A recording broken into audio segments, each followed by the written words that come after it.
Bethel பூர்ண சுவிசேஷ திருச்சபை இந்த காலை ஆராதனைக்கு வந்திருக்கிற யாவரையும் ஆண்டவரும் இரட்சகருமாகிய இயேசுவின் நாமத்தில் நாங்கள் வாழ்த்தி வரவேற்கிறோம். கர்த்தருடைய வார்த்தைக்கு நாம் செல்வோம். மார்க்கு எழுதின சுவிசேஷம் 10ஆம் அதிகாரம் வசனங்கள் 46 முதல் 52 முடிய. மார்க்கு எழுதின சுவிசேஷம் 10ஆம் அதிகாரம் வசனங்கள் 46 துவங்கி 52 முடிய உங்களுக்காக நான் வாசிக்க விரும்புகிறேன். புதிய ஏற்பாட்டில் 64வது பக்கம். புதிய ஏற்பாட்டில் 64வது பக்கம்.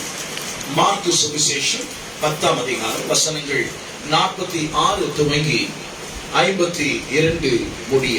ஆமென்.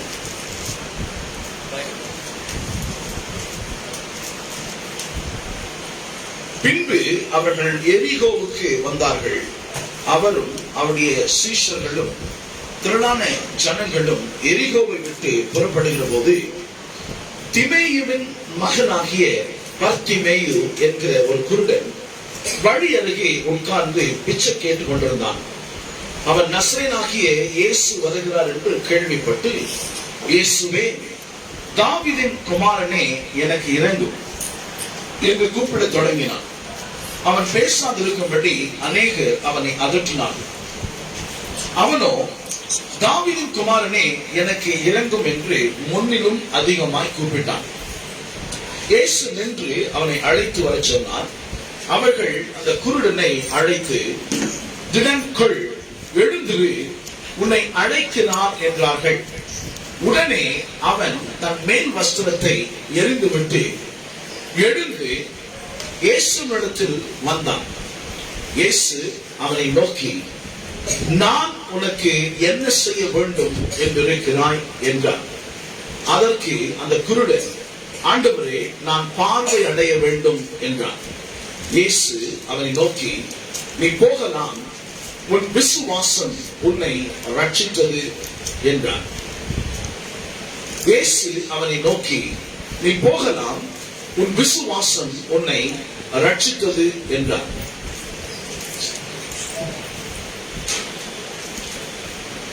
உடனே அவன் பார்வை அடைந்து வழியிலே இயேசுவுக்கு பின் சென்றான்.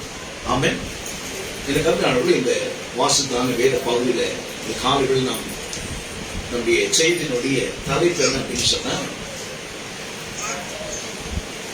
நான் உனக்கு என்ன செய்ய வேண்டும். 51ஆம் வசனத்துல ஆண்டவர் அந்த குருடனை பார்த்து கேட்கிறாரு, நான் உனக்கு என்ன செய்ய வேண்டும். இந்த காலை வேளையில தேவ சமூகத்துல தேவனை ஆராதிக்கும்படியாக கூடி வந்திருக்கிறதான உங்களை பார்த்து இந்த காலை வேளை ஆண்டவர் கேட்கிறாரு, நான் உனக்கு என்ன செய்ய வேண்டும். ஆமென். நான் உனக்கு என்ன செய்ய வேண்டும். ஆமென். இந்த கருணை எரிகோ என்கிற இந்த பட்டணம்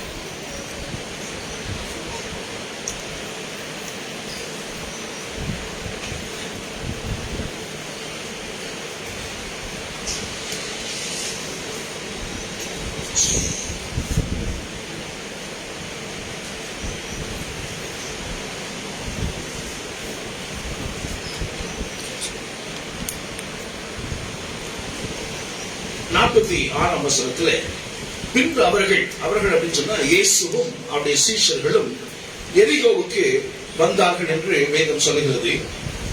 அவரும் அவருடைய சீஷர்களும் திரளான ஜனங்களும் எரிகோவை விட்டு புறப்படுகிற போது திமேயுவின் மகனாகிய பர்திமேயு என்கிற ஒரு குருடன் வழி அருகே உட்கார்ந்து பிச்சை கேட்டுக் கொண்டிருந்தான். இந்த குருடனுடைய பேரை சொல்லப்படுங்க திமேயுவின் மகனாகிய பர்திமேயு அப்படின்னு சொன்னா சன் ஆஃப் திமேயு அப்படின்னு அர்த்தம். பர்திமேயுடைய மகன் என்று சொல்கிறார்கள். அடுத்து இவன் பிச்சை கேட்கும்படியாக வழி அருகே உட்கார்ந்து கொண்டிருந்தான் என்று சொல்லி வேதம் சொல்லுகிறது. பார்வை இல்லாதவர்களுக்கு பாத்தீங்கன்னா அவர்கள் நல்லா கேட்க முடியும், என்ன நடக்குதுன்னு சொல்லி அவங்க கேட்கும் பொழுது அவர்கள் அறிந்து கொள்வார்கள். இப்ப இயேசுவும் சீஷரும் திரளான ஜனங்கள் அந்த பக்கமா போகிறதை அவன் அறிந்து அவன் 47ஆம் வசனம் சொல்லுகிறான், நசரேயனாகிய இயேசு வருகிறார் என்று கேள்விப்பட்டு, இயேசு கிறிஸ்து அந்த வழியாக போகிறார், அவரும் அவருடைய சீஷர்களும் திரளான ஜனங்களும் அந்த வழியா போகிறார்கள் என்று அவன் கேள்விப்பட்டு இயேசுவே தாவீதின் குமாரனே எனக்கு இறங்கும் என்று கூப்பிட தொடங்கினான். ஆமென். இந்த காரணத்தால் இயேசுவை குறித்து அவன் கேள்விப்பட்டிருக்கிறான். இயேசு அநேகரை குஷ்டரோகியை சுகமாக்கி இருக்கிறாரு. மரித்தவர்களை உயிரோடு கூட எழுப்பி இருக்கிறாரு. 18 வருடமா குனிந்தே நடந்து வந்த பூனியான பெண்ணை அவர் நிமிர்ந்து நடக்க செய்திருக்கிறாரு. 38 வருஷமா படுத்த படுக்கையா இருந்த மனுஷன் ஒரு படுக்கையை எடுத்துக்கொண்டு நட என்று சொன்ன பொழுது அவன் எழுந்து நடந்தான் என்று நம்ம பார்க்கிறோம். அநேக காரியங்கள் இயேசு சுகமாக்கினதை, பிசாசுகளை துரத்தினது, கடவுள் மனிதனாக உருவாக்கி மனிதனுக்குள்ளே வாசம் செய்யும்படியாக இந்த பூமியிலே வரும்படி வந்திருக்கிறான் சொல்லி அவன் கேள்விப்பட்டிருந்தான். இப்போ இவனுக்கு ஒரு வாய்ப்பு. அவன் இருக்கிற வழியாக, அவன் உட்கார்ந்து இருக்கிற தெரு வழியாக இயேசு போகிறார் என்று அங்கே நடந்ததான அந்த சத்தங்களை அமளியை வைத்து அவன் அறிந்து கொண்டான். இயேசு அந்த பக்கமா நடக்கிறார் என்று சொல்லி இவன் இயேசுவை தாவீதின் குமாரனாக அவன் அறிந்து வைத்தான். ஆமென். இயேசுவை தாவீதின் குமாரன் ஆகிய யூதர்களுக்கு தெரியும் மேசியா வருவார். ஆமென். மேசியா வரப்போகிறார், நம்மை ரட்சிக்க போகிறார் என்று யூத மக்களுக்கு நல்லா தெரியும். இந்த மனிதன் இயேசுவை குறித்து அவன் இயேசுவை தாவீதின் குமாரனாக அவன் அறிந்து வைத்திருந்தான். ஆமென். இயேசுவை தாவீதின் குமாரனாக அவன் அறிந்து வைத்திருந்தான். மக்கள்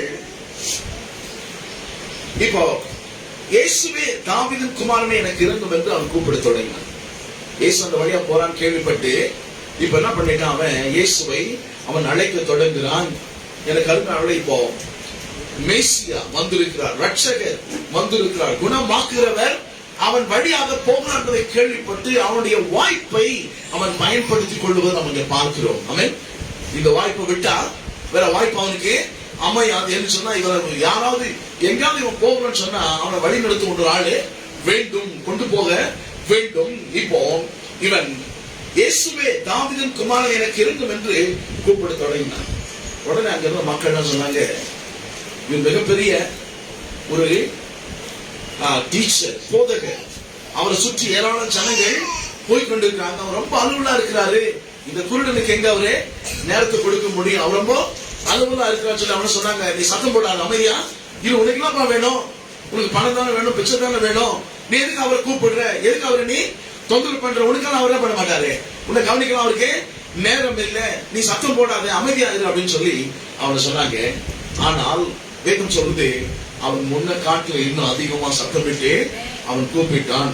எனக்கு அருமையானவர்களே, இந்த பர்த்திமேயுவுக்கு உள்ள விசுவாசம் என்ன அப்படின்னு சொன்னா, நான் இயேசுவிடத்துல போவேன் அப்படின்னு சொன்னா என்னுடைய பிரச்சனை, இந்த பார்வையற்ற நிலை நிச்சயமா மாறி நான் பார்வையை பெற்றுக் கொள்வேன் என்ற ஒரு விசுவாசம் அவனுக்குள்ள இருந்தது. அவனுடைய விசுவாசம் யார் அவனை அதட்டி அமைதியா இருக்கு சொன்னாலும் அவனுடைய விசுவாசம் அவனை அமைதியா இருக்க விடவில்லை. நிறைய பேர் அவனை டிஸ்கரேஜ் பண்ணாங்க, அவனை சோர்வடைய பண்ணாங்க. உனக்கெல்லாம் நேரம் கிடையாது, அவர் ரொம்ப மிகப்பெரிய மகான், அவரு ரொம்ப பிஸியா இருக்கிறாரு, அவர் திரளான கூட்டங்கள் அவர் என்ன பண்ணுது பின்தொடர்ந்து போயிருக்கு. நிறைய காரியங்கள் என்ன பண்ணோம், நிறைய ஊர்களுக்கு போனோம், நிறைய மனிதரை சுகமாக்கணும். வேதம் சொல்றது அவரிடத்துல வந்த யாவரையும் அவர் குணமாக்கினார். ஆமென். Jesus healed them all. எல்லாரையும் குணமாக்கினார். பல விதமான வியாதிகள், பல விதமான பிசாசு பிடித்திருந்த மக்கள் எல்லாரையும் இயேசு குணமாக்கினார் என்று வேதம் சொல்லுது. அவருக்கு ரொம்ப அலுவலா இருக்கிறாரு, உனக்கு நேரம் கொடுக்க அவருக்கு நேரம் இல்ல. இந்த கருணாவிலே மனிதர்களுடைய சஜஷன், நீ அவரை தொந்தரவு பண்ணக்கூடாது, நீ சத்தம் போடாதுன்னு சொல்லி அவர்களை அடக்கினது அவனை இருக்க விடவில்லை. எது அப்படி செய்துன்னு சொன்னா அவனுக்குள் இருந்த விசுவாசம். ஆமென். இந்த கருணாவிலே விசுவாசம் இயேசுவை நீங்க அவர் இருக்கிற இடத்துல நிற்க வச்சு. ஆமென். உடைய விசுவாசம் நிறைந்த அழைப்பு அவர் என்ன பண்றோம் அப்படி நிற்க வைக்க. வேதம் சொல்லுது, விசுவாசம் இல்லாமல் தேவனுக்கு பிரியமா இருப்பது கூடாத காரியம். எபிரேயர் 11ஆம் அதிகாரம் 6ஆம் வசனம் சொல்லுது, விசுவாசம் இல்லாமல் தேவனுக்கு பிரியமா இருப்பது கூடாத காரியம். இப்போ இந்த பர்த்திமேயு இயேசுவே தாவீதின் குமாரனே எனக்கு இறங்கும், இது எப்படி இருக்குன்னா ஒரு ஜெபம் போல இருக்குது. ஒரு பொதுவா இப்போ நம்ம இயேசுவை நம்ம காணாம நம்ம ஜெபிக்கிறோம். வேதம் சொல்லுது, தேவன் ஆவியா இருக்கிறார், தேவனை ஒருவனும் ஒரு காலம் கண்டதில்லை, அவர் ஆவியா இருக்கிறார், அவன் நம்முடைய ஜெபத்தை அவரை கேட்கிறாரு. சங்கீதம் 65:2 தாவீது சொல்றான், தேவரீர் மாம்சமான யாவரும் இடத்திற்கு வருவார்கள். ஏன் அப்படின்னு சொன்னா, நீ ஜெபத்தை கேட்கிறவர் மாத்திரமல்ல, ஜெபத்தை கேட்டு அதற்கு பதில் கொடுக்கிறவர். ஜெபத்துக்கு ஒரு நல்ல மாதிரியாய் இந்த பத்திமை இருக்கிறான். இப்போ இயேசுவுக்கு முன்பாக அவன் நின்று அவரிடத்தில் ஒரு விண்ணப்பத்தை வைக்கிறான். இயேசுவே, தாவீதின் குமாரனே, எனக்கு என்ன பண்ணோம், இறங்க வேண்டும் என்று சொல்லி அவரிடத்துல நேரடியாவே அவன் கேட்கிறான். இவனுடைய சத்தம், இவனுடைய விசுவாசம் இயேசுவை அவருடைய பாதையிலே நிற்க வைத்து விட்டது. சுற்றி இந்த மக்கள் சொன்னாங்க, உனக்கு நேரம் கிடையாது, அவர் உங்ககிட்ட வந்து பேச முடியாது, உனக்கு நேரம் கொடுக்க முடியாது, உன்னுடைய சத்தத்தை அவர் கேட்க கூடிய நிலையில் அவரே இல்ல. நிறைய பேர் நெருக்கி கொண்டிருக்காங்க. எனக்கு அவர்களே, விசுவாசத்தோடு கூட நீங்கள் தேவனை நோக்கி கூப்பிடுங்கள் சொன்னா நிச்சயமா தேவன் பதில் கொடுப்பார். ஆமென். விசுவாசத்தோடு கூட அவரை நோக்கி நீங்கள் அழைக்கும் பொழுது நீங்கள் அவரை இருக்கிற இடத்துல அப்படி அவரை நிற்க வைக்க முடியும்.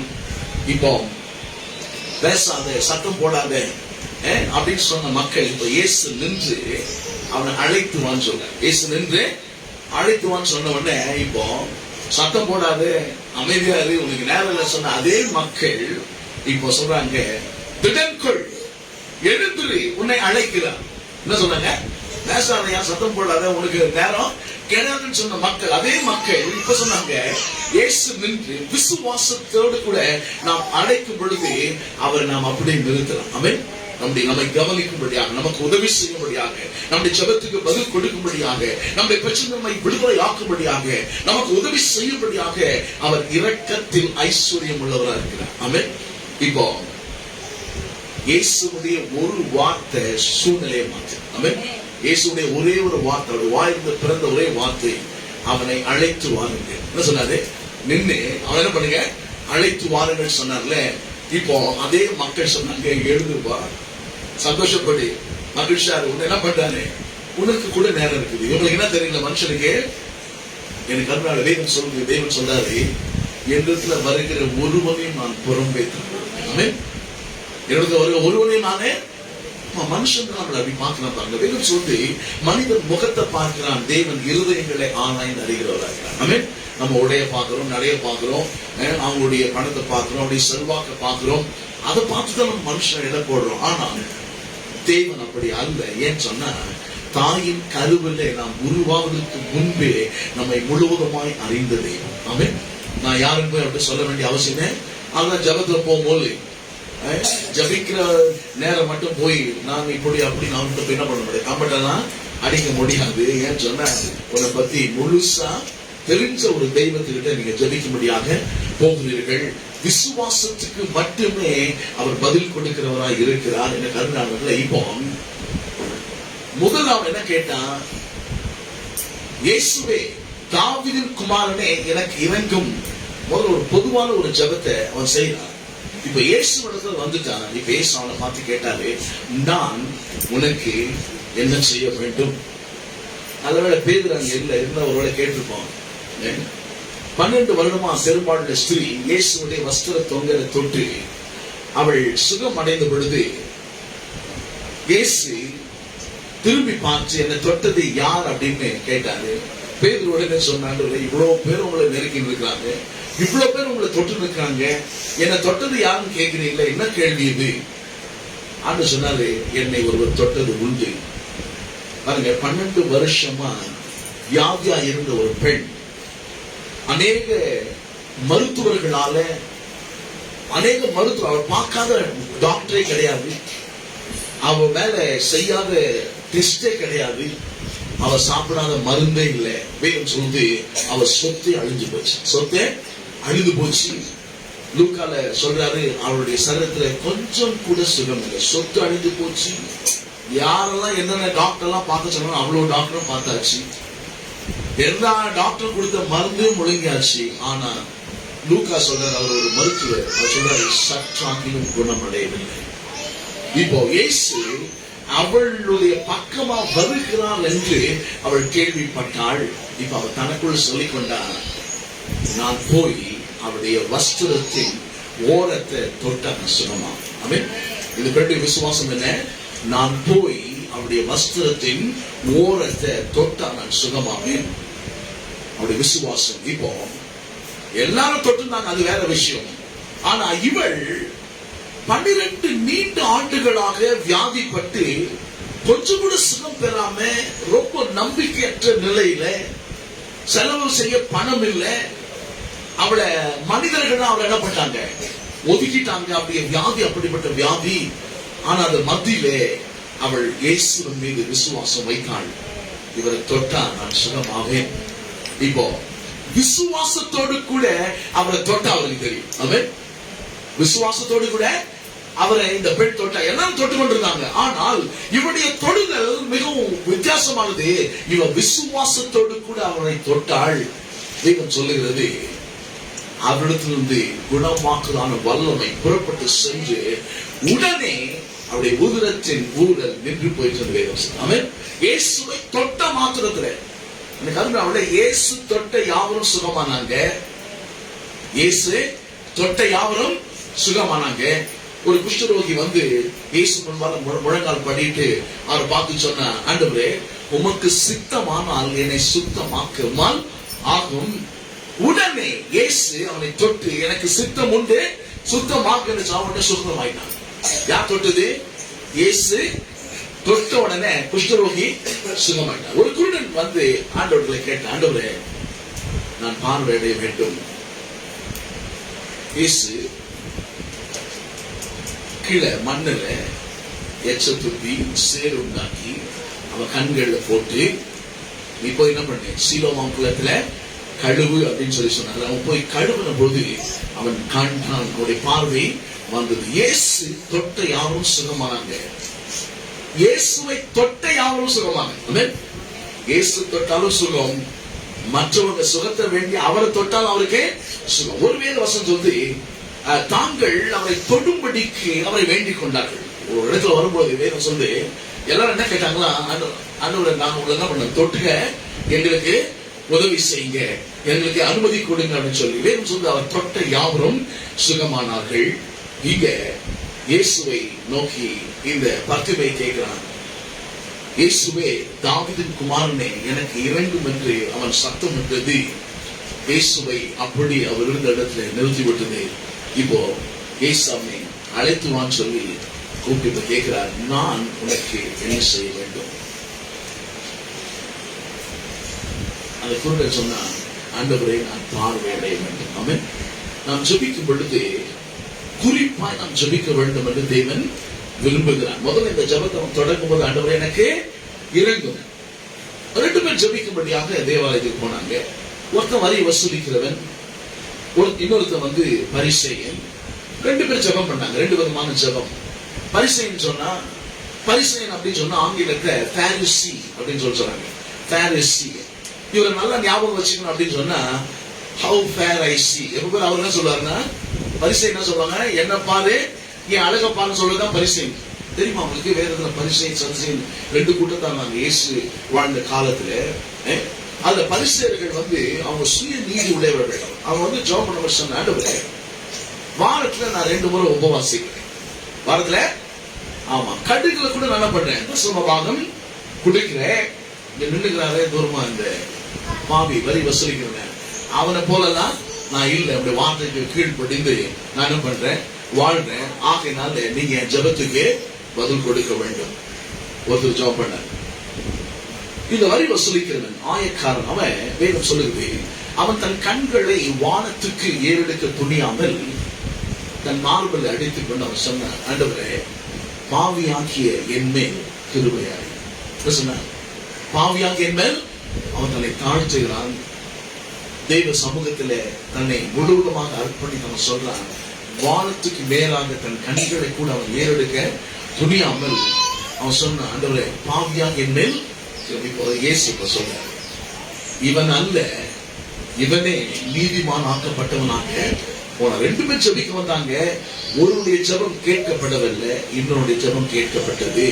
இந்த பர்திமேயு அந்த வரி வசூலிக்கிறவனை போல ஆண்டவரை கேட்டான், இயேசுவே தாவீதின் குமாரனை எனக்கு இறங்கும் என்று சொல்லி சொன்னார். இப்போ அவனை அழைத்துவான்னு சொல்லிட்டார். இப்போ ரொம்ப குறிப்பா ஜெபிக்கிறத பார்க்கலாம். இப்ப இயேசு கேட்டார், நான் உனக்கு என்ன செய்ய வேண்டும்? அவன் சொன்ன, ஆண்டவரே நான் பார்வையடைய வேண்டும். என்ன சொன்னாங்க? நான் பார்வையடைய வேண்டும் ஆண்டவரே. இப்ப ஆண்டு சொன்னாரு, உன் விசுவாசத்தின்படி உனக்கு ஆக கடவுது. இயேசு சொல்றார் அவனை நோக்கி, நீ போகலாம், உன் விசுவாசம் உன்னை ரட்சித்தது என்றார். நீ போகலாம், உன் விசுவாசம் உன்னை. பேசவே இல்லை, இப்ப ஆண்டவர் தொடவே இல்லை. தொட்டாரா பத்திமைய தொடவே இல்லை. இயேசு சொன்னாரு, நீ போகலாம், உன் விசுவாசம் உன்னை ரட்சித்தது. இயேசு வாசிக்கிறான இயேசுனுடைய வார்த்தைகள் இந்த சுகமும் ரட்சிப்பும் மாறி மாறி வருது. நீ போகலாம், நீ சுகமாகி விட்டாய் அப்படின்னு சொல்றது எப்படி சொன்னாரு? நீ போகலாம், நீ சுகமாகி விட்டாய் சொல்றது எப்படி சொன்னாரு? நீ போகலாம், உன் விசுவாசம் உன்னை ரட்சித்தது. எப்ப விசுவாசத்தை காண்பிச்சா இவன்? விசுவாசத்தை எப்படி அவன் வெளிப்படுத்தினா? இயேசு சொல்றார், உன் விசுவாசம் உன்னை குணமாக்கினது. ரட்சித்தது என்று சொல்வதற்கு என்ன அர்த்தம் சொன்னா, குணமாக்கினது. எப்ப இவன் விசுவாசத்தை காண்பித்தான் அப்படின்னு பார்க்கும் பொழுது, முதலாவது அவன் இயேசுவை தேவனுடைய குமாரன் என்று அழைக்கிறான். இயேசுவை தேவனுடைய குமாரன் என்று அழைக்கிறான்.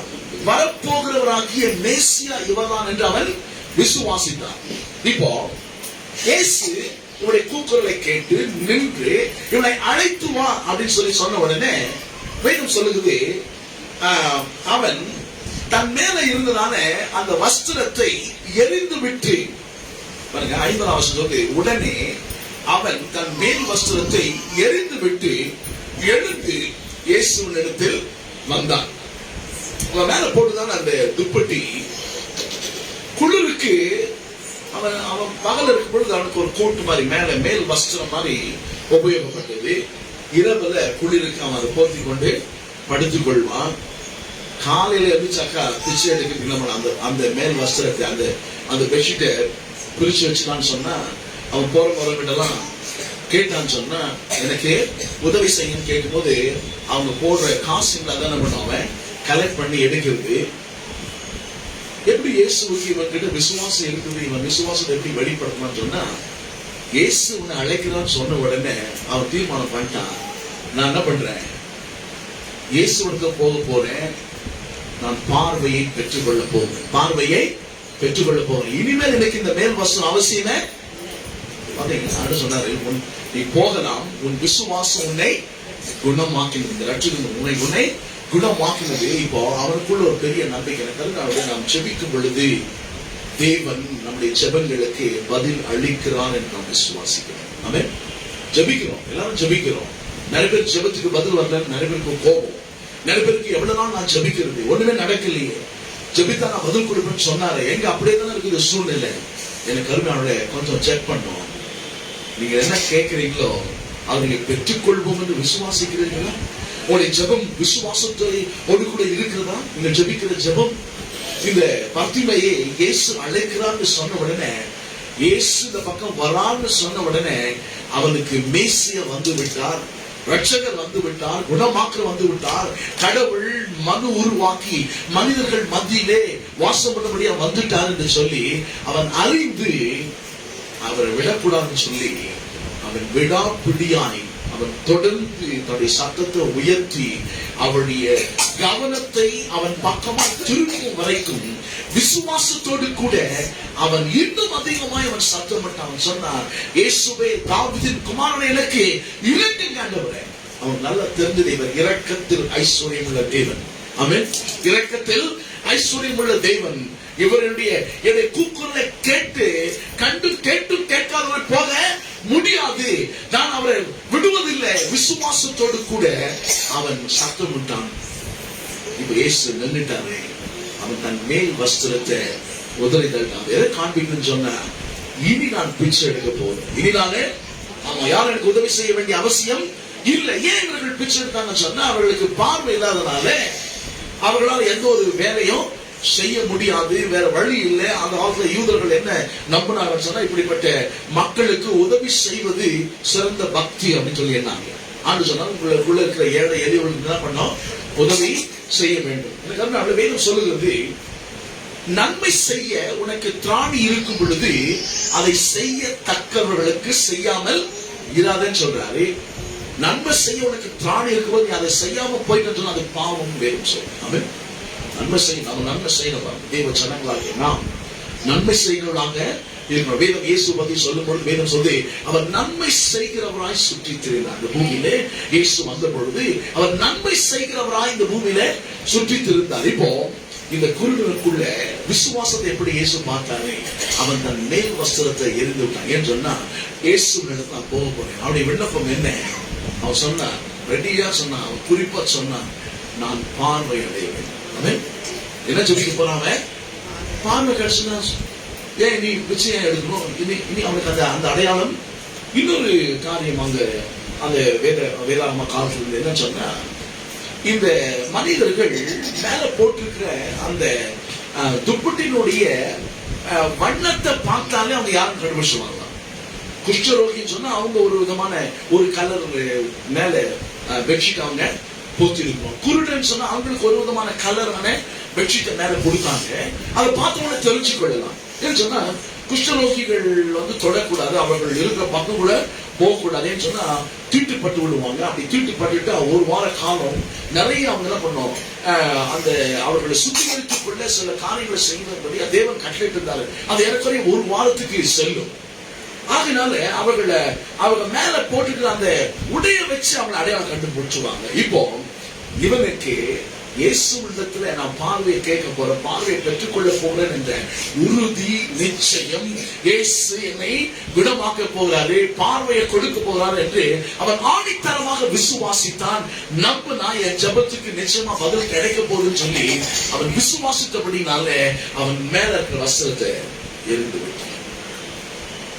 இன்னொரு விதத்துல சொல்ல போனா, தேவன் நம்மை அழைக்கும் பொழுது இந்த பூமிக்குரிய காரியம் எதுவும் நாம் அவரிடத்தில் சேரக்கூடாதபடிக்கு, அவரோடு கூட இணையக்கூடாதபடிக்கு, அவருடைய வார்த்தைக்கு செவி கொடுக்க கூடாதபடிக்கு, அவருடைய வார்த்தைக்கு கீழ்ப்படியாதபடிக்கு, அவரோடு கூட அவருடைய சத்தத்தை கேட்டு அவருக்காக வாழ தடையா இந்த பூமியில எதுவும் நமக்கு இருக்கும். அவன் யோசனை, இந்த துப்பட்டி என்னுடைய சுகத்துக்கு தடையா இருக்கவே எனக்கு இனி அது அவசியமே இல்லை. இந்த குருடன் நம்பினா என்ன சொன்னா, அவரால் என்னை குணமாக்க முடியும். மத்திய சுவிசேஷம் 8ஆம் அதிகாரத்துல ஒரு குஷ்டரோகி இயேசுவிடத்துல வந்து அவன் என்ன சொன்னான்னா, ஆண்டவரே உமக்கு சித்தமானால் என்னை சுத்தமாக்க உம்மால் ஆகும். நிறைய நம்ம கிறிஸ்தவர்களா இருக்கிறோம், வேதத்தை வாசிக்கிறோம், நாம் செபிக்கிறோம், திருச்சபைக்கு வரோம், வசனங்களை கேட்கிறோம். ஆனா நிறைய கிறிஸ்தவர்கள் நம்ம தேவனை அறிந்திருக்கிற மக்கள் நாம் ஜெபித்தால் தேவன் நம்ம ஜெபத்தை கேட்பார் என்ற நம்பிக்கை இல்லாம ஜெபிக்கிறோம். நான் இதை கடந்து கேட்க போறேன், கேட்டா நான் இதை பெற்றுக்கொள்வேன் என்ற ஒரு நிச்சயம் நம்மளுக்கு இல்லை. எனக்கு இந்த நாள்ல இருந்து என்னை கேட்டுக்கொண்டிருக்கிற தேவ சந்தன், இந்த நாள்ல இருந்து விசுவாசத்தோடு நாம் ஜெபிக்க வேண்டும். என்னுடைய ஜெபத்தை கர்த்தர் கேட்பார். தாவீது சொன்னார், கர்த்தர் என் ஜெபத்தை கேட்பார். அந்த குஷ்டரோகி சொன்னா, என்னை சுத்தமாக்க உம்மால் ஆகும். சுத்தமாக்குமால் வேதாகமுமே எழுதப்படவில்லை. இன்றைக்கு உங்களுக்கு எனக்கும் வேதாகம் இருக்குது.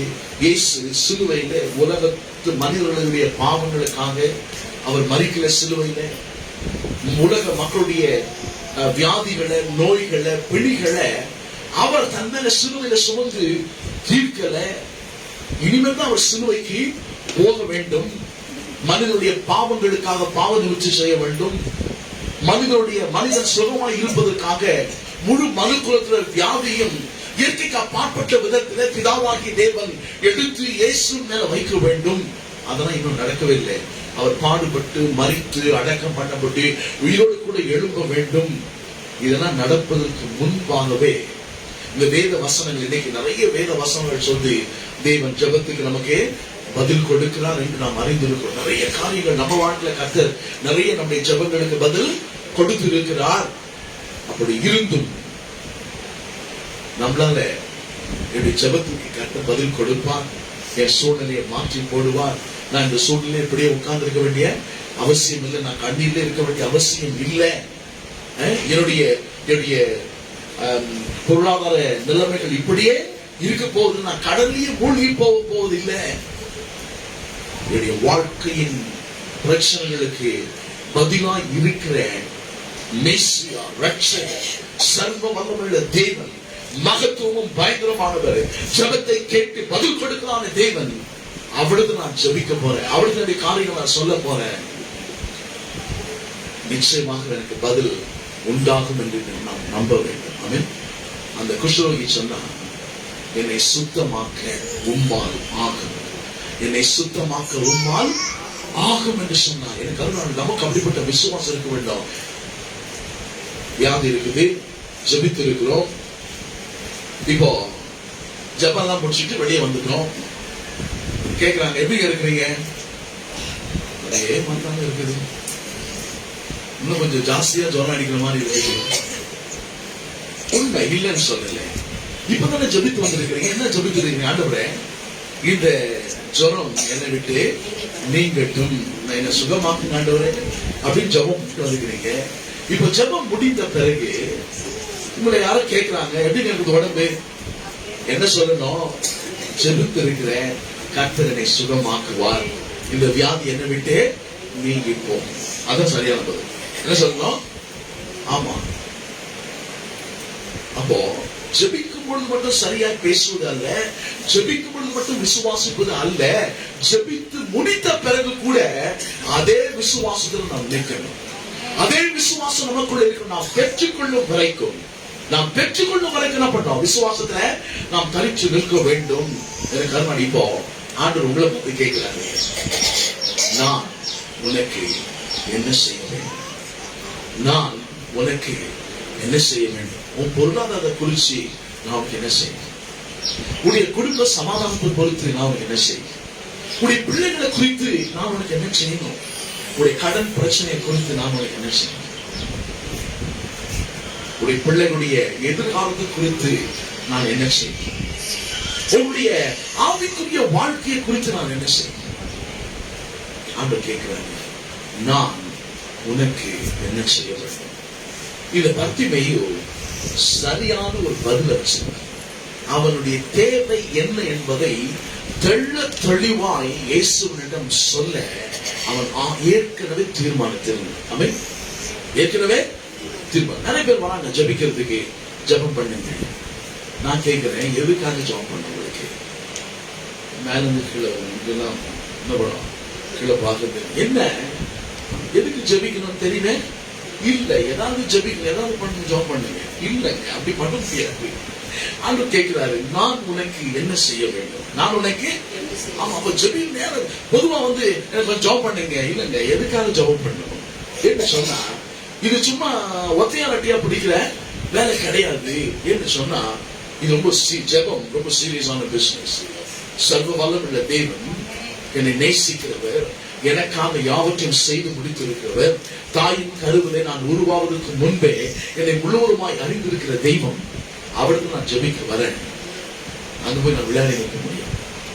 அங்க போய் ஏதாவது கொடுங்க, போய் பல் டாக்டருக்கு அப்படி சொல்லி பாருங்க, பல்லு ரொம்ப வலியாகுது டாக்டர், எதையாவது கொடுங்க, வலி போனா போதும். நானும் அதெல்லாம் 32 முடியுங்க, வலியே ஹோட்டலுக்கு போறோம். இயற்கையா நம்முடைய வாழ்க்கையில நம்ம நல்ல ஞானமா நடந்து கொள்கிறோம். இந்த ஆவிக்குரிய வாழ்க்கைன்னு வரும் பொழுது என்னதான் நமக்கு நடக்குதுன்னு தெரியல. நம்முடைய பொது அறிவை கூட நம்ம ஷெல்ஃப்ல வச்சுட்டு போயிடும். ஹோட்டலுக்கு போறீங்க, ஹோட்டலுக்கு போன உடனே அந்த சர்வர் நின்று சொல்றான், நம்ம சும்மாவே நமக்கு என்ன சாப்பிடா நமக்கு தெரியும், முதலே தீர்மானம் பண்ணிட்டு இருப்போம். நம்ம வீட்லயே சும்மா நான் அவனை போய் கேட்க வேண்டியது என்னமா இருக்குது. அவன் கட கடன்னு ஒரு 15 ஐட்டம் சொல்லுவான். எல்லாம் கேட்டீங்கன்னே நீ போய் பூரி மசாலா கொண்டு. ஏன்னா எனக்கு என்ன வேணும் நான் தீர்மானம் பண்ணிட்டேன். இல்ல, பல் டாக்டர் போகும்போது நல்லா தெரியுது, இந்த கடவை பல்லு ரொம்ப தொல்லை கொடுக்குது டாக்டர், அந்த பல்ல தான் புடுங்க, நீங்க நல்லா இருக்கிற பல்ல புடிங்க போறீங்க. ஏன்னா மருத்துவத்துக்கு ஊசி போட்டவரை எனக்கு தெரிய போகுது எந்த பல்ல நீங்க புடுங்குறீங்கன்னு. ஐயா கரெக்டா அந்த கடவை கடைசியில் இருக்குது, அந்த பல்ல புடுங்க. நல்ல ஞானம் இருக்குது.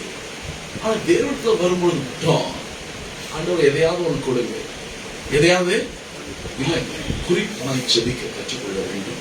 இந்த கருணை அந்த வீதம் சொல்லி நீங்கள் ஜெபிப்பதற்கு முன்னதாகவே உங்களுக்கு என்ன தேவை என்பதை உங்களுடைய அன்புள்ள தகப்பன் அவர் அறிந்திருக்கிறார். மத்தேயு சுவிசேஷம் 6ஆம் அதிகாரம் வாசிக்கிறோம். நீங்க ஜெபிப்பதற்கு முன்பாகவே உங்களுக்கு என்ன தேவை என்பதை அவர் அறிந்திருக்கிறார். இப்போ என்ன வேண்டும் என்று சொல்லி குறிப்பாய் நாம் ஜெபிக்க கற்றுக்கொள்ள. உங்களுடைய ஜெபங்களுக்கு பதில் வேணும்னா நீங்க குறிப்பாய் ஜெபிக்கிறவனா இருக்க வேண்டும். அங்க போய் தேவ சமூகத்தில் போய் வழுப்பலாம்.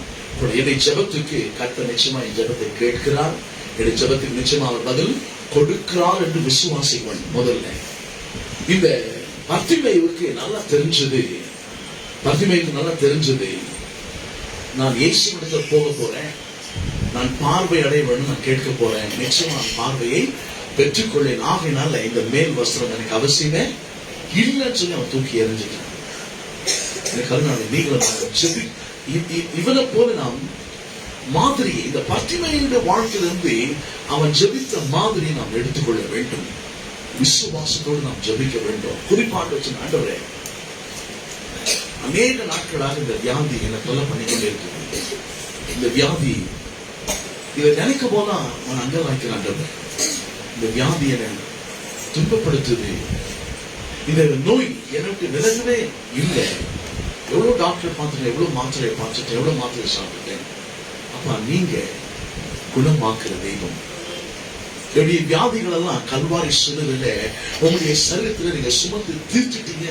உங்களுடைய வார்த்தை சொல்லுது, அவருடைய தழும்புகளால் குணமானோம் சொல்லுது. அப்ப என் வியாதிய, எனக்கு இருக்கிற இந்த பிரச்சனை, சுகவீனத்தை உச்சம் கலந்த உள்ளம் கால்வரை நீங்க சுகமாக்கவுமால் ஆகும். சுகமாக்கவுமால் சுகமாக்க ஆண்டவரே, நான் சுகமா வாழ விரும்புறேன்.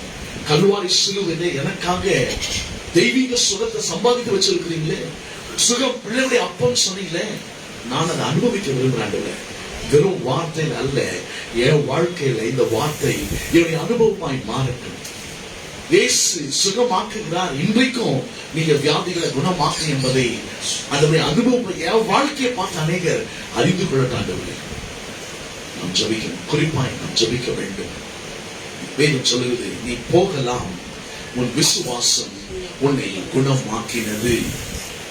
வேதம் சொல்லுது, உடனே அவன் பார்வை அடைந்து வழியிலே இயேசுவுக்கு பின் சென்றான். உடனே அவன் பார்வை அடைந்து வழியிலே இயேசுவுக்கு. உங்க ஜபத்துக்கு பதில் கொடுத்து எவ்வளவு நேரம் ஆகும் நினைக்கிறேன்? உங்களதான் கேட்டேன். உடனே மார்க்கு சுவிசேஷத்துல இந்த உடனே என்ற வார்த்தையை நீங்க மார்க்கு சுவிசேஷம் 16 அதிகாரம் இருக்குது, நீங்க வாசிங்க. 1 சிட்டில வாசிங்க 16 அதிகாரத்தை. நீங்க உடனே என்ற வார்த்தையை கோடுபாட்டுவாங்க. மார்க்கு சுவிசேஷம் ரொம்ப அதிகமா காணப்படும் இந்த உடனே என்ற வார்த்தை. என்ன சொன்னா, இயேசு அவனை பார்த்து சொன்னாரு, நீ போகலாம், உன் விசுவாசம் உன்னை ரட்சித்தது என்றார். உடனே அவன் பார்வை அடைந்து வழியிலே இயேசுவுக்கு பின் சென்றான். அவன் எனக்கு இப்போ பார்வை கிடைச்சிச்சு. இவருக்கு என்ன வேணும்? இயேசு கேட்டார் அவனை பார்த்து, நான் உனக்கு என்ன செய்ய வேண்டும்? இப்ப அவன் கரெக்டா பதில் வச்சுருந்தான், ஆண்டவரே நான் பார்வை அடைய வேண்டும். 51ஆம் வசனம் சொல்றேன், ஆண்டவரே நான் பார்வை அடைய வேண்டும். இப்ப இயேசு சொன்னார், நீ போகலாம், உன் விசுவாசம் உன்னை ரட்சித்து. கையை வைக்கிறான், அவன் கைய வைக்கல, தொட்டு சுகமாக்குனாரு. இயேசு தொட்டு சுகமாக்குனாரு. அநேகர் இவரை தொட்டு சுகமாக்குனாங்க. அநேக வேளைகள்ல அப்படி வாயிலிருந்து வார்த்தை புறப்பட்டு மக்கள் சுகமாக்கப்பட்டாங்க. 100க்கு அதிபதியுடைய வேலைக்காரன் அவன் வீட்டுல சுகவீனமா இருந்தான். அவன் இயேசு இடத்துல வந்து சொன்ன, ஆண்டவரே என் வீட்டுக்கெல்லாம் நீங்க வர வேண்டாம், ஒரு வார்த்தை சொல்லுங்க, வீட்டுல தூரத்துல இருக்கிற என் வேலைக்காரன் பிழைப்பான். மத்தேயு 15ஆம் அதிகாரத்துல ஒரு கானானிய பெண் இயேசுவிடத்துல வந்து ஆண்டவரை கேட்ட, ஆண்டவரே என் மகள் பிசாசினால் கொடிய வேதனை படுகிறாள், நீங்க அவளை சுகமாக்கணும். இயேசு சொன்னார், ஸ்ரீயே உன் விசுவாசம் பெரிது, நீ விரும்பினபடியே உனக்காக. என்ன சொல்றாரு? நீ விரும்பினபடியே வார்த்தையை அனுப்புகிறார், வார்த்தையை அனுப்பி சுகமாக்குறார். இன்னைக்கு கூட தேவன் வார்த்தை அனுப்பி சுகமாக்குறார். சங்கீதம் 107:20 சொல்லி, அவர் தமது வசனத்தை அனுப்பி அவர்களை குணமாக்கி அவளை அழிவுக்கு தப்புவிக்கிறது. அவர் தமது வசனத்தை அனுப்பி அவர்களை குணமாக்கி அவளை அழிவுக்கு தப்புவிக்கிறது.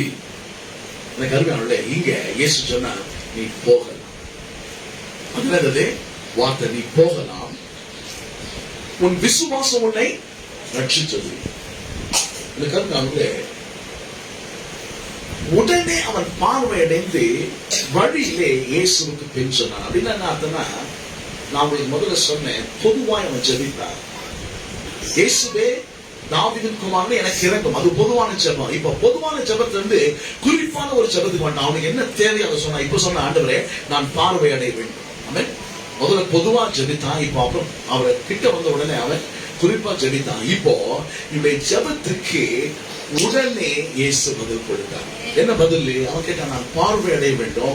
இப்ப ஆண்டு சொன்ன, நீ போகலாம், உன் விசுவாசத்தின்படி உன் விசுவாசம் உன்னை ரட்சித்தது, உன் விசுவாசம் உன்னை சுகமாக்கினது, உன் விசுவாசம் உன்னை குணமாக்கினது என்றார்.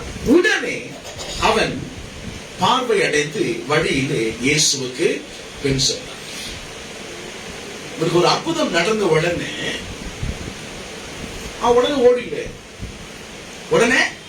ஓடில வேதம் சொல்லுது, அவன் இயேசுவுக்கு பின் சென்றான். ஆமென். இந்த கருணாவிலே நம்முடைய வாழ்க்கையில கர்த்தர் அற்புதம் செய்யும் பொழுது, கர்த்தர் நம்முடைய வாழ்க்கையில நம்முடைய கண்ணீரை துடைக்கும் பொழுது, கர்த்தர் நம்முடைய ஜெபத்தை கேட்டு நம்முடைய வாழ்க்கையில நம்மை அடுத்த கட்டத்துக்கு உயர்வுக்கு கொண்டு செல்லும் பொழுது, கர்த்தர் நம்முடைய ஜெபத்தை கேட்டு நம்முடைய ஜெபத்துக்கு பதில் கொடுத்து நம்முடைய வாழ்க்கையில நம்முடைய பொருளாதாரம் நம்மை செழிக்க செய்யும் பொழுது, கர்த்தர் நம்முடைய ஜெபத்தை கேட்டு நம்முடைய சரீரத்தை குணமாக்கும் பொழுது, அவரை விட்டு ஓடக்கூடாது, அவரை பின்தொடர வேண்டும். என்ன சொன்னா, இதுதான் முதல் ஆசீர்வாதம் நீங்கள் அனுபவிச்சிருக்கிறீங்க. உங்களுக்கென்று தேவன் ஏராளம் தாராளமான ஆசீர்வாதங்களை வைத்திருக்கிறார். ஆமென். அதனால ஒன்றை பெற்றுக்கினே ஓடிடக்கூடாது. இந்த குருடன் இயேசுவுக்கு பின் சென்றான் என்று சொல்லுது. அப்படின்னா என்ன அர்த்தம்னா, யாரெல்லாம் இந்த பகுதியுடைய தொடக்கத்துல 46ஆம் வசனத்துல யாரெல்லாம் இயேசு கூட போனாங்க?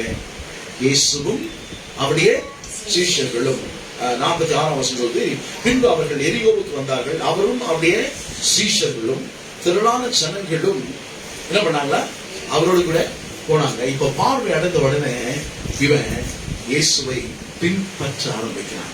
இயேசுடைய அடிச்சுவடுகளை நடக்க ஆரம்பிக்கிறான். இயேசுவின் பின்னால போக தீர்மானம் பண்ணிட்டான். எனக்கு கருமானே, நான் நினைக்கிறேன், இதுவரைக்கும் இந்த உலகத்தை நான் பார்த்ததே கிடையாது. நான் பிறந்த இந்த உலகத்தை நான் பார்த்ததே இல்ல. எனக்கு நிறங்கள் என்னன்னு எனக்கு தெரியவே தெரியாது. பூக்கள் எவ்வளவு அழகா இருக்கும்னு தெரியவே தெரியாது. பல காரியங்கள் அவன் வாழ்க்கையில இழந்தவனா இருந்தான். ஆனா கர்த்தர் அவருடைய விண்ணப்பத்தை கேட்டு, அவருடைய ஜெபத்தை கேட்டு அவனுக்கு ஒரு அற்புதம் செய்த உடனே, இந்த பூமியில நான் காண்கிற இந்த கண்களை கொண்டு கண்கள் அனுபவிக்கிற எல்லா காரியங்களை காட்டிலும் இயேசுவின் மீது தன்னுடைய கண்களை பதிக்க அவன். நிறைய பேர் கண்ணெல்லாம் ஆபரேஷன் பண்ணி, நான் பார்த்தது இல்லை, கண் ஆபரேஷன் பண்ணி 2 கண் ஆபரேஷன் பண்ணி திறக்கும் பொழுது அந்த டாக்டர் சொல்றாங்க, சார் நான் இவங்களதான் பார்க்கணும். ஏன் அப்படின்னா, அந்த அவங்க கண் பார்வை அடைவதற்கு அந்த குறிப்பிட்ட நபர் தான் அவங்களுக்கு உதவி செய்திருக்கிறாரு. அதனால அவங்க பார்வை கிடைச்சவங்க என்ன சொல்றாங்க டாக்டர் கிட்ட, முதல் நான் யாரை பார்க்கணும்னு சொன்னா, என்னுடைய கண் பார்வை நான் பெற்றுக்கொள்வதற்கு யார் காரணமா இருந்தாங்களோ, யார் உதவி செய்தாங்களோ அவங்களை நான் பார்க்க விரும்புறேன். நான் இயற்கையாக அவங்களுக்குள்ள அந்த ஒரு விருப்பம், அந்த நன்றி அறிதல், அவங்களுக்குள்ள அந்த நன்றி உள்ள இருதயம் அவங்களுக்குள்ள இருக்கிறதுனால அவங்க சொல்றாங்க, என்னுடைய நான் பார்வையை பெற்றுக்கொள்வதற்கு யார் காரணம் தான் அவளை பார்க்கணும். நான் நினைக்கிறேன், இந்த பத்திமையை கூட எனக்கு பார்வை எனக்கு கொடுத்த இயேசுவை நான் பார்க்க வேண்டும். பார்ப்பது மட்டுமல்ல, பார்த்து கொண்டே இருக்க வேண்டும். அவர் மேல அவருடைய அழகை வேணும் சொல்லுது.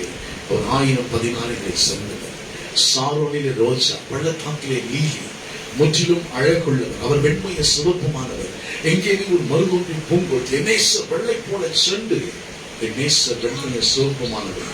ஒண்ணுத பாட்டுல அவரை பத்தி சொல்லப்படும். இப்போ இந்த குருடன் பார்க்க அவன் பார்வையை பெற்றுக்கொண்டு பார்த்த அழகிலெல்லாம் மிக அழகு. அவன் பார்வையை தன் பக்கமாய் வசீகரித்த அழகு யாருன்னு சொன்னான்? இயேசு. கரங்களை தட்டி நான் தேவனை மகிமைப்படுத்தும். அழகா பண்ணார். அழகென்றால் இவர் போல அழகு இல்லை அப்படின்னு பாருங்க. உண்மைதான். பர்த்திமேயு இயேசுவை பார்த்து மகிழ்ந்தான். பார்த்து மட்டுமல்ல, தொடர்ந்து அவருக்கு பின் சென்றான்னு சொன்னா என்ன யோசனாக்கா, அவருடைய வார்த்தைகளை கேட்டு தொடர்ந்து அவருக்கு சீஷராக அவன் மாறிட்டான். பின் செல்லுதல் அப்படின்னு சொன்னா என்ன அர்த்தம்னா, அவருடைய அடிச்சுவடுகளை பின்பற்றுவது. இயேசுவுக்கு பின் சென்றான் அப்படின்னு சொல்லப்படுது. இனி பிச்சை எடுக்கிற வேலைலாம் எப்படிதான் தூக்கி வெளியே போட்டாச்சு.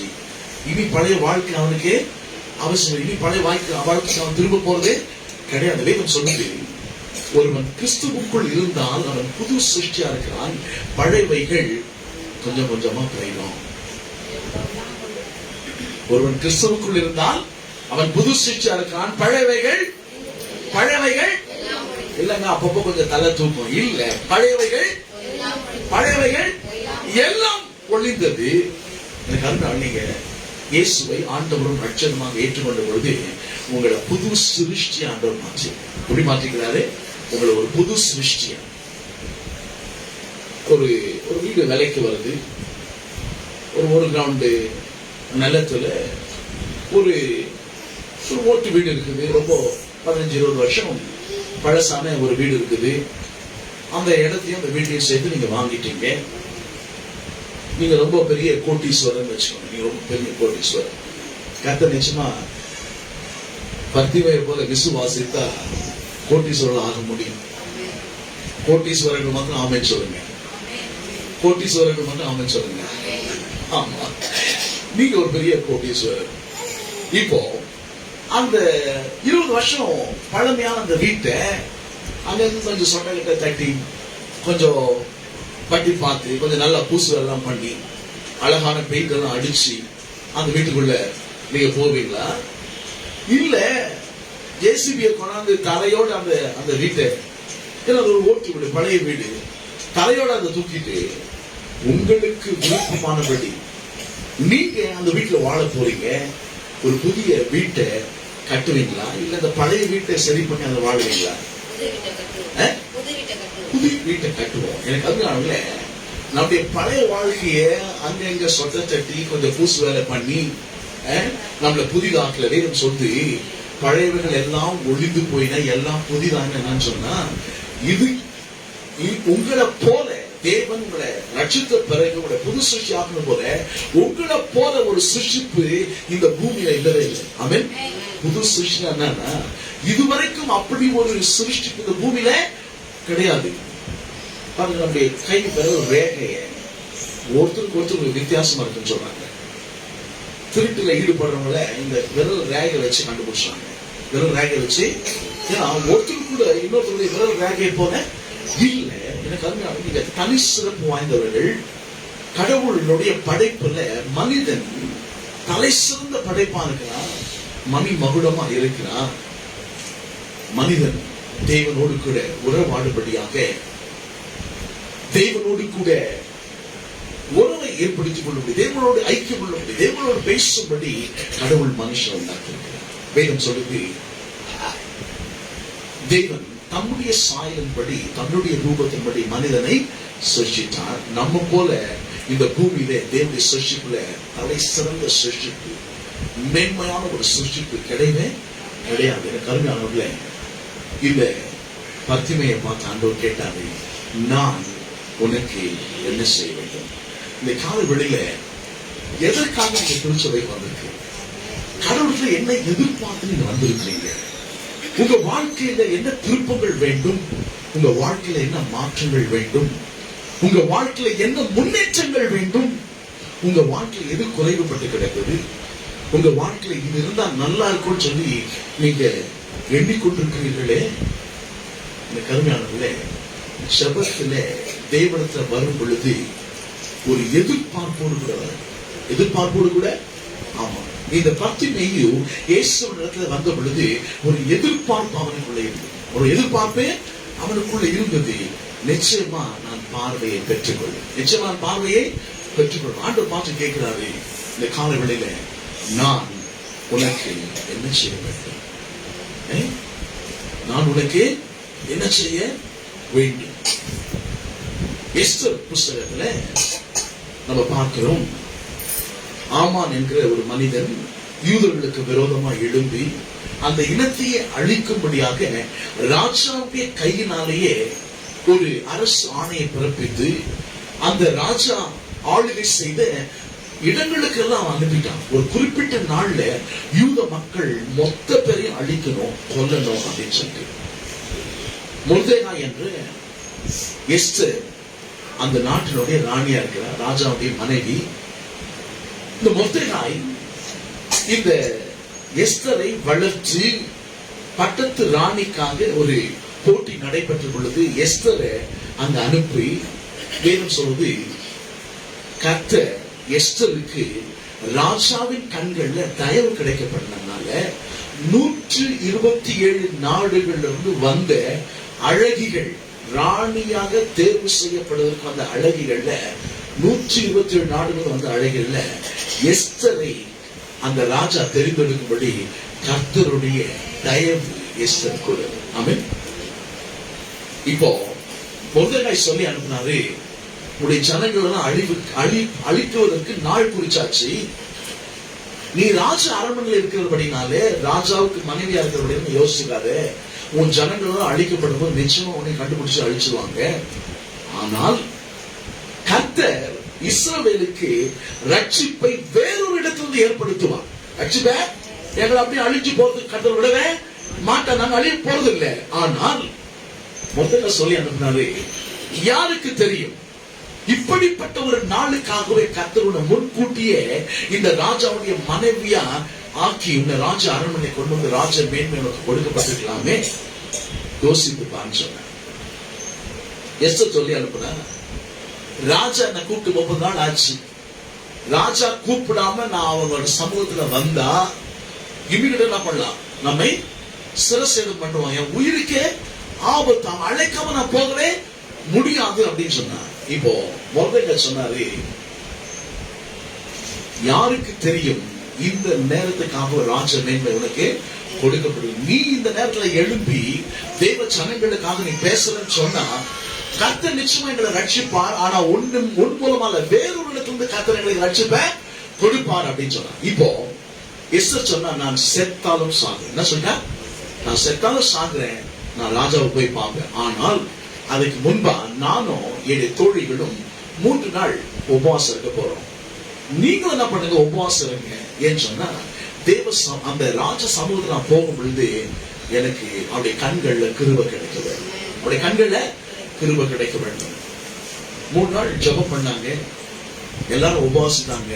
இது ஒரு சாதாரணமான விஷயம் அல்ல. ஒரு இனத்தையே அழிக்கும்படியா 127 நாடுகளுக்கு ராஜாவுடைய கையினால் ஆணை பிறப்பிக்கப்பட்டுச்சு. குறிப்பிட்ட நாள் வந்து நிச்சயம் அந்த செய்து முடிப்பாங்க, எந்த விதமான மாற்றமும் இல்லை. இப்போ எஸ்தர் தைரியமா ராஜ சமூகத்தில் பிரவேசிக்கிறார். அந்த ராஜா எஸ்தரை பார்த்து கேட்டான், எஸ்தர் ராஜாத்தியே, நான் உனக்கு என்ன செய்ய வேண்டும், நான் உனக்கு என்ன செய்ய வேண்டும்? அவர் சொன்னார், ராஜாவே, நீங்களும் உங்களுக்கு ரைட் ஹேண்டா இருக்கிறாரு ஆமான், அவன் பேரு துஷ்ட ஆமான், அவனும் நான் கொடுக்கிற ஒரு விருந்துக்கு வர வேண்டும் அப்படின்னு அவர் ரொம்ப பிளான் பண்ணி கடைசியில அந்த அந்த யூத ஜனங்களுடைய தலை எழுத்தை மாற்றினார். நான் சொல்ல வந்த காரியம் என்னன்னா, அந்த ராஜா எஸ்தர் ராஜாத்தை பார்த்து கேட்டான், எஸ்தர் ராஜாத்தி, நான் உனக்கு என்ன செய்வேன்? ராஜ்யத்துல பாதியை கேட்டவன் நான் கொடுக்க தயாரா இருக்கிறேன்.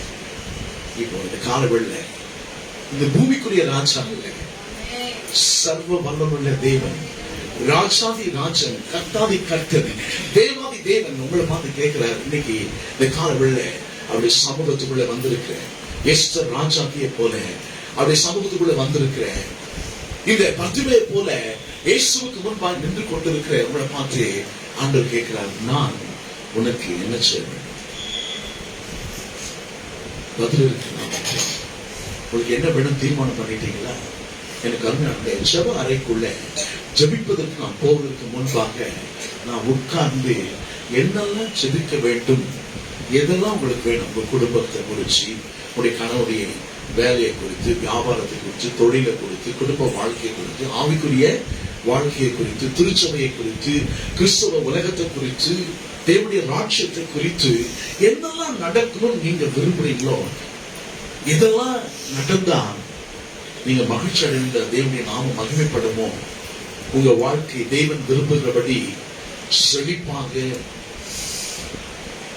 ஏராளம் தாராளமாக, நிறைவாக, சமாதானமாக இருக்க என்னவெல்லாம் உங்களுக்கு வேண்டுமோ அதெல்லாம் முதல்ல எழுத ஆரம்பிக்கிறேன். ஜெபிக்க நிறைய பேர் நம்ம ஜெபிக்க போயிட்டு என்ன ஜெபிக்கும் தெரியாம போன வேகத்துல வந்துடணும். செவத்துல பந்து அடிச்சா என்ன ஆகுதுங்க? வந்துருக்குதுங்க. செவத்துல அடிச்சா போன வேகத்துல ரிட்டர்ன் ஆகுது, கஷ்டமாக்கு திரும்புது. நிறைய பேரு ஜெபிக்க போயிட்டு ஜெபிக்கலாம் ஆரம்பிச்சாங்க, ஜெபிக்கவே முடியல. காரணம் என்ன? உங்களுக்கு ஒரு நோக்கமே இல்லை, ஜெபத்துல ஒரு எதிர்பார்ப்பே இல்லை. ஒரு எதிர்பார்ப்பும் ஒரு நோக்கம் இருந்தா இந்த வேலையை நம்ம ரொம்ப சீரியஸ் ஆகிடும். ஏன் சொன்னா என் வாழ்க்கையே முற்றிலுமாய் மாற்றக்கூடிய ஒரு வல்லம் என்று ஜெபம். ஜெபம் என்பது என்னுடைய வாழ்க்கைய தேவன் விரும்புகிற விதத்துல என்னால அழகாய் மாற்ற முடியும். சொன்னா ஜெபத்துக்கு பதில் கொடுக்கிற ஒரு தேவன் இருக்கிறார். மத்தேயு சுவிசேஷம் 18ஆம் அதிகாரம் 19ஆம் வசனத்துல தேவன் சொல்லுகிறது, இந்த பூமியில நீங்க 2 பேர் ஒருமனப்பட்டு ஒரு காரியத்தை குறித்து நீங்க ஜெபம் பண்ணீங்கன்னா நிச்சயமா அது உங்களுக்கு உண்டாகும். இதெல்லாம் வேத வசனங்கள். தேவனுடைய வார்த்தை ஒருபோதும் அழியாவது ஒழியா. வேதம் சொல்றது வானமும் பூமி கூட ஒழிந்து போகும், என்னுடைய வார்த்தையோ என்னுடைய ஒரு உறுப்பை ஒழிந்தே போவதுன்னு ஆண்டவர் சொல்லிக்கிறாரு. இதை சொன்ன தேவன் யாருன்னா ஒருபோதும் பொய்யுரையாத தேவன், ஒருபோதும் பொய்யுரையாத தேவன். அவர் சத்தியபரர். ரோமர்கள் வாசிக்கிறோம், தேவன் மாத்திரம் உண்மையா பேசுறாரு, மற்ற மனுஷர் எல்லாம் பொய்யர் என்று சொல்லி. ஆமென். எனக்கு அருமையான அப்படிப்பட்ட தேவனுடைய வார்த்தையை நம்ம வைத்துக் கொண்டு அவர் ஜெபிப்பதற்கு முன்பாக நாம் என்ன ஜெபிக்க போறோம் எழுத வேண்டும். ஆமென். நாம் ஜெபிக்க போவதற்கு முன்பாக நமக்கு என்ன வேண்டும் என்ற ஒரு எதிர்பார்ப்பு வேண்டும். நான் ஜெபிக்க போறேன், நிச்சயமாக நான் தேவனை பெற்றுக்கொள்ள போகிறேன் என்ற விசுவாசம் வேண்டும், எதிர்பார்ப்பு வேணும், விசுவாசம் வேணும். விசுவாசத்தோட கூடிய ஜெபம் வேணும் சொல்றது நீதிமான் செய்யும் ஊக்கமான வேண்டுதல் மிகவும் பலனை கொண்டு வருவதாக சொல்லி யாக்கோபு 5:14 வாசிக்கிறோம். அப்புறம் ஒரு எக்ஸாம்பிள் ஆண்டவர், எலியா நம்மை போல பாடுள்ள மனுஷனா இருந்தோம், இந்த பூமியில மழை பெய்யக்கூடாது என்று ஜெபம் பண்ணா 3 வருஷம் 6 மாசம் மழை பெய்யல. இப்ப 3 வருஷம் ஆயிடுச்சு. வேதம் சொல்லுது அவன் மறுபடியும் ஜெபித்தான், மழை பெய்ச்சு. மறுபடியும் ஜெபித்தான். எனக்கு அருமையாளே, நாம் ஆராதிக்கிற தேவன் ஜெபத்தை கேட்கிறவர் மாத்திரமல்ல, ஜெபத்துக்கு பதில் கொடுக்கிறவர். ஜெபத்தை கேட்கிறவர் உயிரோடு இருக்கும் வரைக்கும் உங்களுடைய ஜெபங்களுக்கு மரணமே கிடையாது. ஆமென். ஜெபத்தை கேட்கிறவர் உயிரோடு இருக்கும் வரைக்கும் உங்களுடைய ஜெபங்களுக்கு மரணம். அப்படின்னு என்ன அர்த்தம்? நீங்கள் கேட்டவைகளை நிச்சயமா பெற்றுக்கொள்வது. எப்படி இந்த பத்திமை ஆண்டவரே நான் பார்வையிட வேண்டும் என்று சொன்ன உடனே நீ போகலாம், உன் விசுவாசம் உன்னை ரட்சித்தது, நீ போகலாம், உன் விசுவாசம் உன்னை குணமாக்கினது என்று பத்திமையை பார்த்து ஆண்டவர் சொன்னது போல உங்களுடைய தேவைகள், உங்களுடைய விருப்பங்கள், உங்களுடைய வாஞ்சைகள் எனக்கு தெரியாது இந்த காலை வேளையில. ஆனால் நீங்க ஜெபம் பண்ண பத்திமையை போல ஆண்டவர் கேட்ட கேள்விக்கு சரியான பதில் கொடுப்பீங்கன்னு சொன்னா உங்கள் ஜெபங்களுக்கான பதில்களை பெற்றுக்கொள்ளுங்க. நான் சொல்றேன், இப்ப நீங்க இருக்கிறது போல இருக்க மாட்டேன். ஆமென். ஆமா, யோவான் 14:14 சொல்லி என் நாமத்தினாலே, இயேசு என்ற நாமத்தினாலே நீங்கள் எதை கேட்டாலும், நீங்கள் எதை கேட்டாலும் அதை பெற்றுக்கொள்ளும். ஆமென். இந்த கருணாவிலே பத்திமையை போல விசுவாசத்தோடு கூட எதிர்பார்ப்போடு கூட கர்த்தர் எனக்கு இதை செய்வார், நான் இந்த அற்புதத்தை பெற்றுக்கொள்ள போகிறேன், நான் இனி குருடனா இருக்க போறதில்லை, நான் பார்வையை பெற்றுக்கொள்வேன் என்று அவன் தீர்மானித்தான். அதுபோல நீங்க ஜெபம் பண்ணும் பொழுது உங்களுக்கு என்ன வேண்டும் என்று தீர்மானிக்க வேண்டும். நீங்க ஜெபம் பண்ணும் பொழுது உங்களுடைய ஜெப குறிப்புகள் பின் பாயிண்டா இருக்கணும், குறிப்பா இருக்க வேண்டும். இதுதான் எனக்கு வேண்டும். பர்திமேயிட்டு ஆண்டவர் கேட்கிறாரு, நான் உனக்கு என்ன செய்ய வேணும்பா? தங்கத்திலே ஒரு பிச்சை எடுக்கிற பாத்திரம் உனக்கு கொடுத்துட்டு ஆண்டவரேன். சும்மா அந்த பெட்ஷீட்டை வச்சா அவ்வளவு அட்ராக்டிவா இல்ல. வெயில் பத்தி தங்கம் பல பலன் பழும் போது நான் இருக்கிறேன், எனக்கு தான் பார்வை இல்லை. என்ன பார்க்கிற ஆளெல்லாம் டக்குனு என்ன பண்ணுவாங்க, நிறைய காசுகளை போட்டுருவாங்க. இப்ப துப்பட்டியில காசு உண்டா சத்தம் கேட்க மாட்டேங்குது. ஆனா இந்த தங்க பாத்திரத்துல போட்டாங்கன்னா டக்குன்னு எடுத்து என்ன பண்ணுவேன், பாக்கெட்ல போட்டுக்குவான்ட்டு. இன்னும் கொஞ்சம் நிறைய எனக்கு வந்து சாப்பிடுறதுக்கு மட்டும்தான் போதுமான தான் இருக்குது. ஆனா ஒன்னும் சேர்த்து வைக்கிறது ஒன்றும் இல்லாண்டவர். தங்கத்திலே ஒரு நல்ல ஒரு பாத்திரம் போட்டாங்க, பல பல பழம் இருக்கணும். என் பக்கம் போறவங்க அந்த பாத்திரத்தை பார்க்காம போக கூடாது. நான் கூப்பிடனா கூட எனக்கு என்ன பண்ணோம், பிச்சை போட்டு கேட்டுக்கலாமா இல்லையா, கேட்டுக்கலாம். ஆனா அவனுக்கு அதெல்லாம் வேண்டாம். அவன் சொன்னான், இந்த வாழ்க்கையை நான் இருக்கிறேன், இனி இந்த வாழ்க்கை நானே திரும்ப போகிறேன், இனி இப்படிப்பட்ட ஒரு ஒரு அவலமான நிலையில இருக்க போறதில்லை, இதை விட மேலான நிலை, இதை விட அற்புதமான ஒரு வாழ்க்கை நான் வாழ விரும்புறேன். நான் உதவியை பெற்றுக் கொள்வதல்ல, நான் அநேகருக்கு உதவி செய்யக்கூடிய ஒரு வாழ்க்கையை எனக்கு தேவன் கொடுக்க போகிறார்.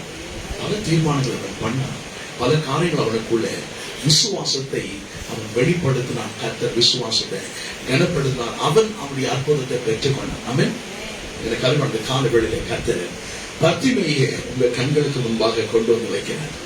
அன்றைக்கு பர்திமேய்க்கு கண் பார்வை கிடையாது. இன்னைக்கு பர்திமேயை உங்க கண்களுக்கு முன்பாக வச்சிருக்கிறார். நீங்க என்ன செய்ய போறீங்க? நீங்க என்ன செய்ய போறீங்க? உங்க வாழ்க்கை சிறப்படைவதற்கு, உங்களுடைய ஜெபங்களுக்கு பதிலை பெற்றுக் கொள்வதற்கு, இது நான் பெற்றுக்கொள்ள போகிறேன் என்ற தீர்மானத்தோடு கூட வெறும் கையால எது எனக்கு வேண்டும் என்று தீர்மானித்தவர்களாக, அதை எழுதி வைத்தவர்களாக உங்க ஜெப அறைக்குள்ளே சென்று நீங்க ஜெபிக்கும் பொழுது நான் சொல்றேன், நிச்சயமா உங்க அற்புதத்தை பெற்றுக் கொள்வீர்கள். ஒருவேளை உங்களால கூடாதா இருக்கலாம், ஒருவேளை மனுஷனால கூடாதா இருக்கலாம், ஒருவேளை உங்க மூளைக்கு எட்டாததா இருக்கலாம், ஒருவேளை இது எப்படி ஆகும், மரியாதை போல கேட்கலாம், இது எப்படி ஆகும் புருஷனை அறியனே. ஒருவேளை நீங்க கேட்கலாம், இது எப்படி ஆகும்? தேவனால், தேவதூதன் சொன்னான், தேவனால் கூடாத காரியம் இல்லை. ஒருவேளை உங்களால கூடாத காரியமாக்கலாம், ஒருவேளை உங்க சம்பளத்தால அது கூடாத காரியமா இருக்கலாம், ஒருவேளை உங்க பிசினஸ்ல வர லாபத்தினால இந்த காரியத்தை செய்து முடிக்க முடியாம இருக்கலாம், ஒருவேளை உங்களால வியாதியை குணமாக்க முடியாம இருக்கலாம், ஒருவேளை உங்களால உங்க பலத்தினால செழிப்பா வாழ முடியாம இருக்கலாம். ஆனால் எனக்கு உதவி செய்கிற ஒரு ஒன்று, என்னுடைய விருப்பத்தை கேட்டு பதில் கொடுக்கிற ஒரு ஒன்று, என் விருப்பத்தை நிறைவேற்றுகிற ஒரு தேவன் உண்டு, என் ஜெபத்துக்கு பதில் கொடுக்கிற தேவன் ஒரு உண்டு.